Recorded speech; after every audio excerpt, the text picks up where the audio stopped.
Hello and welcome to RIT SportsZone. I'm John DiTilio. And I'm Shelby Hill. Now, Brick City Homecoming and Family Weekend is annually one of the biggest events at RIT. But for hockey fans, this year's edition may be tough to top. One of the main highlights again this fall brought a sellout crowd of over 10,000 downtown to the Blue Cross Arena. It was a sea of orange as Wayne Wilson and the RIT men's hockey team welcomed St. Lawrence to town. Third period, Saints up 1, and on the power play, Patrick Doherty scores top shelf. His second goal in less than 2 minutes put the Saints in control 5-3. St. Lawrence went 3 for 5 on the man advantage, but RIT wouldn't quit. Brian Pott scores his second goal on the night in the power play to bring RIT to within 1. Under 13 to play in regulation, Cameron Burt fires one in. Adam Hartley puts in the rebound with just 9 seconds remaining to tie the game at 5 and force overtime. In the extra session, St. Lawrence turns it over and Adam Mitchell sneaks one by Matt Wenninger just 14 seconds into overtime as RIT pulls off a stunning 6-5 victory for their first win of the season.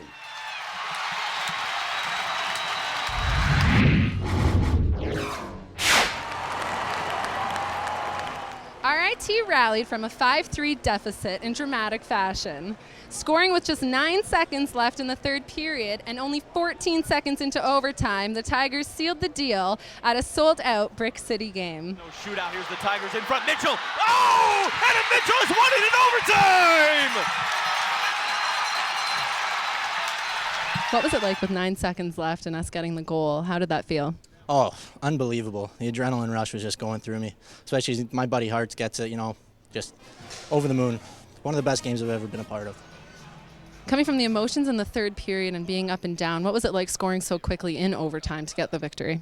I don't even know. I was still high on the other goal, Like, it was unbelievable just how quickly we got it done, and there's no doubt in our minds we were going to win that hockey game. Well, once we scored the goal and then we had the little break going into overtime, the one thing we talked about is the place is going nuts. Let's use this momentum and try and jump on them right away. And with only 5 minutes of hockey left, we want to get after it right away. And they must have taken those words to heart because, first shift and all of a sudden we get the winner. So we were hoping for that because we knew they were going to be a little bit down, giving up a late goal. And with, like I said, with the crowd, we want to jump on them, and we did that, and it was great. I've only been here for 2 years, but tying last year was just a terrible feeling, and being able to score that goal in overtime was just unbelievable. What happened to get that winning goal? I think we lost the face-off, and it was just kind of puck went up in the air, and Bird ended up with it on his stick and just kind of made a chip pass to McGowan, who then chipped it over to me, and I kind of bobbled it, but ended up scoring the goal, and the crowd kind of went nuts, and it was just an amazing feeling. Here it is. Now Burt Carey couldn't clear the puck. Burt keeps it in, just throws it on net, which he should do, and Hartley spinning around, locates the puck. For that third period goal that you scored, what happened there? Coach said just go to the net and hope for the best, and I got to give Burt credit. He worked hard, got to the puck, held it in, and threw it on net, and it was just sitting there waiting for me. What was it like getting 2 goals tonight, 5 points? How do you think that affected the team? Yeah, I hope it energized the team. I was just, doing what I had to do and what I could do to help the team win. And, I was contributing on the score sheet today, and it felt good to finally get some points on the board. Cam, had a very good, he's off to a great start this year. He wants to make the most of this year. He wants it to be his best season, and he's off to a good start. We've got a lot of hockey still in front of us, but if Cam Burt's playing very well for us, then it's going to be a good year for us. What does it feel like to finally win here at Blue Cross the first time ever? I wish I could describe it, but there's really no words. To see all the sport the school comes out with, and it's really amazing that I'm really happy I picked RIT. I can tell you that much just by the turnout tonight. Just a wave of emotions, personally, up and down game, and as a team, I think it was just a good character win for us, and hopefully, come playoff time, knowing that we won in Blue Cross, we can have a little more confidence when we come in here. The crowd really helps us out, pumps us up. Really, when we scored that goal, 9 seconds left to tie it up, just gets us all jacked up when the crowd goes wild like that. It's just great just getting the support from the fans and the community and the alumni, and it really feeds us as a team. We're down 5-3, and we hear them chanting in the background. It really motivates us to go out there and give it our all and try to come back and get the win. And it's my last homecoming here at RIT, putting the sweater on, it was great to, have one under our belt. And, it was going to be my last one, so I didn't want to leave with a loss. And, just seeing all the alumni and everybody go crazy and see all the older hockey players that played before just losing it behind the glass there, it was a great time. And, I know those guys are proud of us, but we couldn't be here without them and what the work they put in. Obviously a great feeling. I mean, last year we tied the game. They tied us up with, I think, a second left, and we ended up tying the game, but it did feel like a loss. And we remembered that, and I think the thing that stands out about this game was mentally I thought we showed some real strong strength. We gave up a shorthanded goal and rebounded from that. We scored obviously a big goal to tie it up and then getting the win goal. So I thought execution-wise we have things to work on, but I was very happy where we were. I thought we were very strong mentally to get through some adversity, and hopefully that will help us out in some other situations down the road.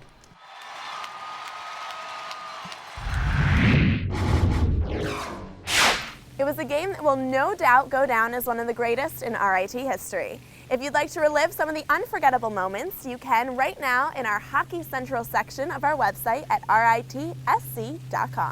Now, still to come on SportsZone, with sellouts becoming the norm for the men's hockey team, how close are we to seeing a new arena on campus? We'll have the latest on RIT's campaign to build a new home for hockey next. You're watching RIT SportsZone in high definition.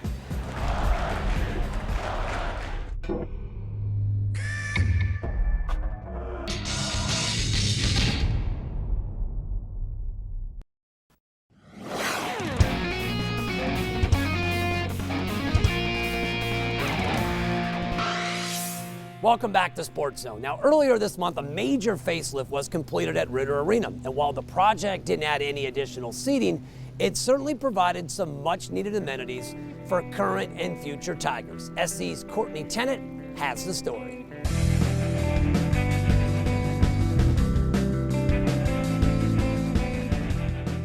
Ritter Arena has finally expanded, not for the fans, but for the players.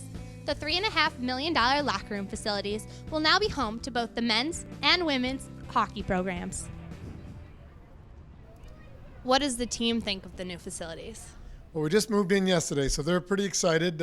We had a good practice. I was wondering if they were going to be getting carried away, but I think they're very appreciative of the facility that we have.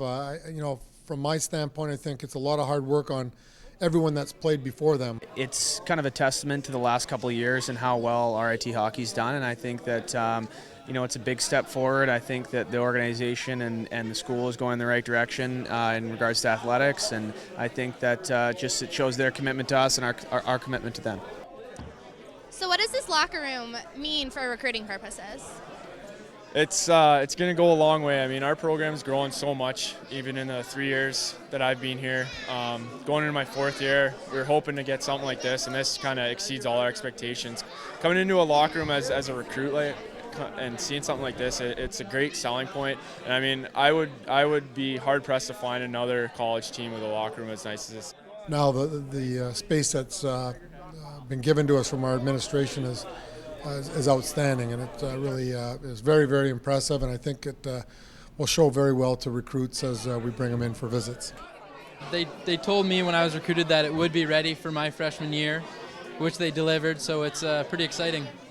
Is it everything that they had told you it would be? Everything and more, definitely, yeah. It's really nice, yeah.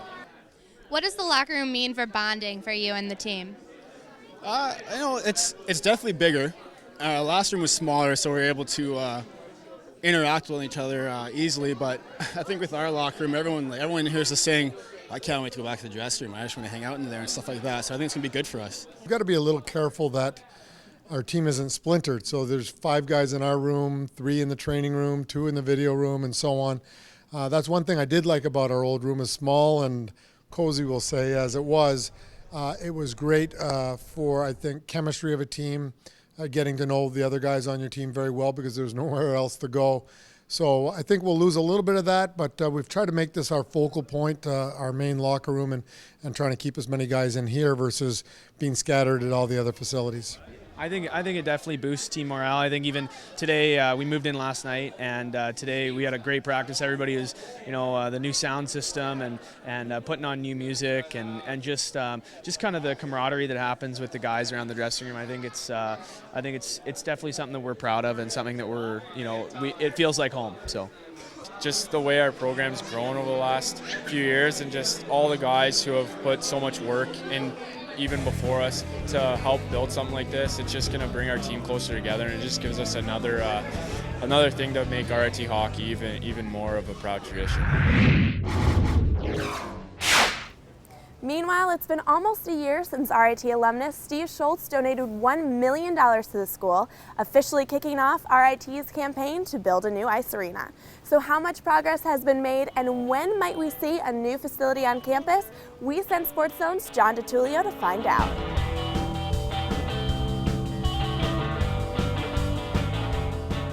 And Steve and Vicki have pledged $1 million, the first $1 million towards our $15 million campaign. And I, for one, could not be more grateful. Okay, Doctor, it's almost been about a year since the announcement for a new arena. Now let's fast forward to today. Where do we stand and how close are we? Our president has worked very hard. He has some very, very interested folks who are doing some very serious deliberation on a naming opportunity. We are very hopeful that within the near term, we might see a cultivation of those individuals to the point where there's an announcement. He's very hopeful that some of these individuals really understand the compelling case that we have, the true need that we have. So I can't say enough about how hard he has worked to really make this dream come true. I know you've been around the country looking at other facilities. Talk about some of the amenities, maybe what you took away from some of those visits. Pittsburgh did a terrific job with the Consol Energy Arena of bringing in history of Pittsburgh into that facility. They did a number of great things there. A number of the Canadian cities, when they built their arenas, they brought in the history and legacy of their programs, and so we've learned from those trips. We will bring in elements from Ritter and from the Rochester community into it so that our devoted fans and our loyal fans from here in Rochester can really feel an affinity when they walk in, and it'll make them feel at home. One of the things that we're still looking at is how much of an activity center is it as opposed to how much of a hockey arena is it. If you move toward a little bit more of an activity center, it has definite implications for the grid systems of the building, where you set up suites so that they're not blocked off if you put in curtains for performances and concerts. So we're still thinking through how much of it will be activities-based versus pure hockey, and it'll be designed to deliver exactly what we're looking for. When people say, you just updated Ritter, why build? What do you tell them? It's likely that Ritter will still be very active, and it will serve that function that should the new facility be used for an activity, Ritter will be our go-to place. When you look at capacity, are we looking 4 to 6 in terms of the size of the arena? Yeah, right now we have been talking in that 4 to 5 range, and our president, is still considering options. But I think that at this point he's comfortable in having us pursue a program that would be in that 4 to 5 range. Where do you foresee the new arena being built? It looks right now that the portion of the campus is immediately south of Global Village has risen to the top of the list. There's a lot of great things about it. One, it disperses people away from the field house and the existing arena so that if we have dual events on campus, we would have traffic and a lot of people move to a different element of the campus. Shovel in the ground in 2012, do you think? Is that a possibility? It is a possibility. We're probably 6 to 7 months of a design period once we get the green light to go. So if we were to see those announcements in the next 2 months, it's very likely we could actually be in the ground toward the last part of 12.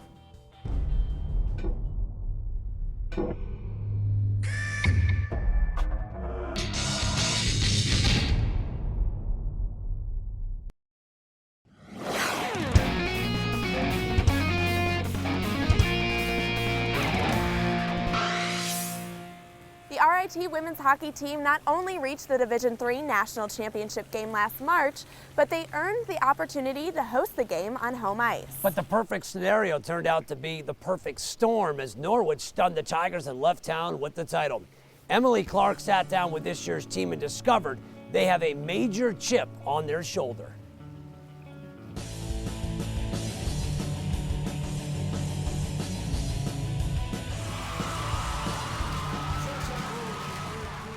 Can you tell me a little bit about the disappointment of last season and how you're using it as motivation for this year?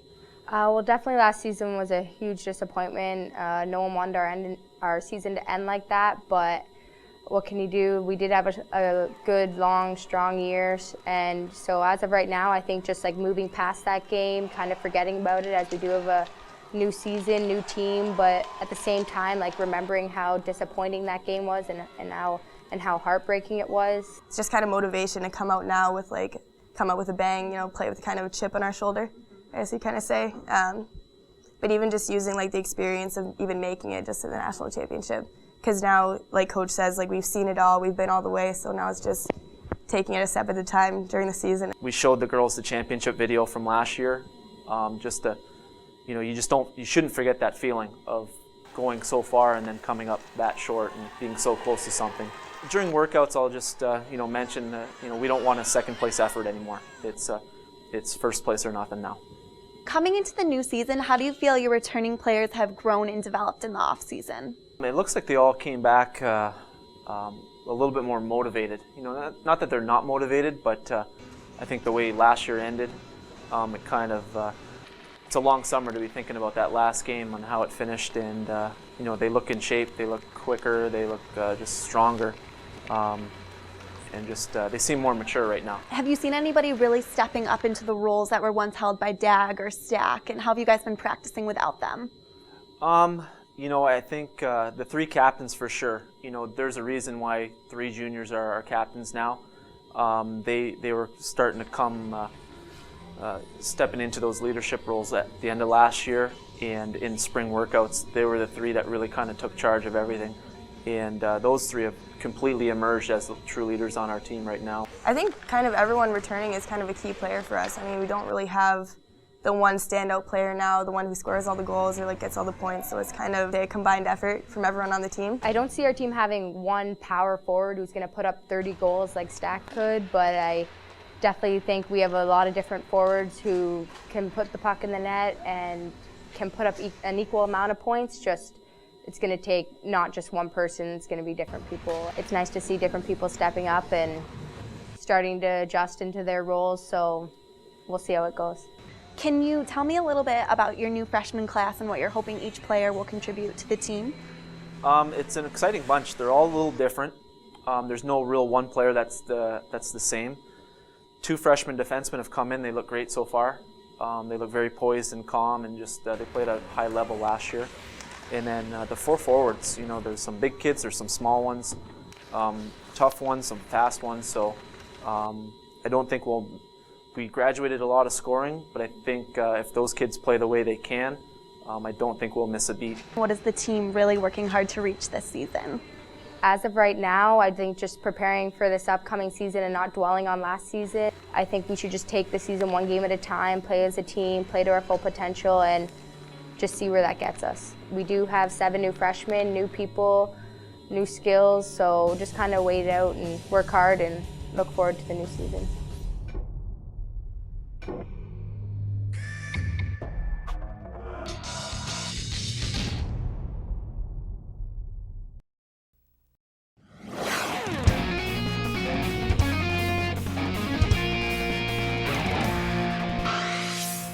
RIT's rugby team first took the field back in 1978. The club sport had a long-running tradition until an off-campus incident led to the team being banned from competition by the school in 2007. It's been a long and difficult road, but as Olivia Angerosa discovered, after 5 years, the RIT rugby program is back with a brand new attitude and a clean slate.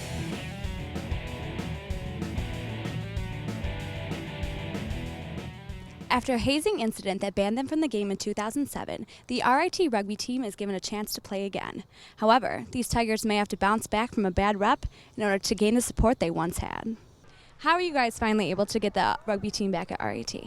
In reality, it's all thanks to a guy named Joel Whitwer. He actually already graduated, but he founded RIT Rugby here. He was able to talk to the people he needed to, including College Activity Board and Clubs Board, and get us back on, actually a year before we were supposed to. It actually took a lot of hard work, but after hassling the school for a while and getting enough interest between all the different students, then we were finally able to get all the paperwork through and get approved, and then we got into the league after a year, and then now we're 4-0. And how's the team working to get good standing back? Well, we've changed our colors, we've changed our name, the entire team is different, we've changed coaches. There's absolutely nothing between us and that team. We've kept in touch with the old alumni, but at the same time, we've made sure to distance ourselves from that actual event that happened that gave us such a bad reputation in the first place. We make sure that these guys are maintaining high academic standards for themselves. One of the things, too, is the fact that when we go and we play other teams, we don't allow dirty play, and we make a real strong point to talk to the ref beforehand and let her know that if any of our players are playing dirty, they're getting kicked off the club. And do you feel like you guys are still under close watch? Yeah, we're definitely getting watched pretty scrupulously, but we're managing, and we're also making sure we don't do anything that makes it so that we need to get watched, because, I mean, the last thing we want is not to be able to play rugby just because of some stupid incident happening. How did you handle not having a rugby team at RIT? For, I'd say, 3 years, I was going to the men's club and playing with the Aardvarks, which is one of two men's clubs in Rochester, the Aardvarks and the Colonials. So most of the guys just went back and forth between those two teams, and we're still able to play, but it's not the same not being able to play for and support your own school. I didn't get into rugby until I saw the flyer that the first president, Joel Whitwer, had posted up after restarting the team at RIT. So I had never actually experienced the original RIT rugby, but coming into it, it was kind of a cool, fresh feeling because we got a chance to actually start something new. And it was cool to be part of that tradition, too. My freshman year, I met Joel, and I started playing with the Aardvarks men's club nearby, and that's how I started getting into rugby. And that was a lot of fun, and it was great to get into the sport before starting to play with RIT. And how did you change the rugby culture at RIT? Well, the main thing is obviously focusing on rugby instead of focusing on the social aspect of rugby, because focusing on that aspect obviously got us in trouble. So we've definitely changed that, and as you can see, we're focusing on rugby and we're winning. I'd say a drastic change. Nobody even knew about rugby. Half the people just thought rugby was just some sport guys just beat on each other. And now when they come out and see it, hopefully we have more and more people come out, but just knowledge of the game, I guess, so people actually know that we have rugby, and before they didn't. Do you still feel like the team is getting adequate support from the RIT community? With our first 2 home games, we've definitely seen a lot of people coming out, especially our last home game where it was kind of crappy weather. There's a good amount on sidelines supporting us all. It's nice just having people know, even if they don't know how to play the sport of rugby, they still come out, watch the game, and they seem to really enjoy it. Ever since we started back up, we're slowly getting more and more support. We started off with no friends from the school last year, and we've already increased that from 0 to 1,400. And we have an academic advisor. We were actually given for free one of the auditoriums to use every single Friday. The community has been very supportive and very helpful, and without them, I'm not sure we'd be able to have gotten this far as quickly as we did.